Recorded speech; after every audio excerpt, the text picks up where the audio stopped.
नाही, काल काय प्रकार घडला एक तर तुम्हाला सांगतो मी.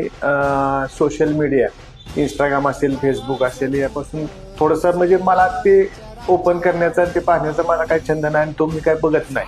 त्यातलं मला काय त्यातली आवड नाही. पण हा कालचा जो प्रकार काय घडला, तुम्हाला जरा थोडंसं बैल मालकांचे फोन आले की तात्या नक्की काय विषय झालेला आहे, त्याची मी पूर्ण परत एकदा त्यांच्याकडूनच माहिती घेतली की काय विषय आहे. त्यावेळी त्यांनी मला सांगितले की तुमच्या असं असं बॅनर बाबा इंस्टाग्रामला निषेधाचा बॅनर आलाय, तुम्ही बकासूरप्रेमी, बकासूरला म्हणजे अकाउंट ज्यांनी काढलं असेल ते ज्यांनी मीडियावरती टाकलं त्यांच्या बाबा तुमच्या तिथं निषेध नोंदवला आहे की तुम्ही त्या बैलाविषयी वाईट काहीतरी बोलला असं.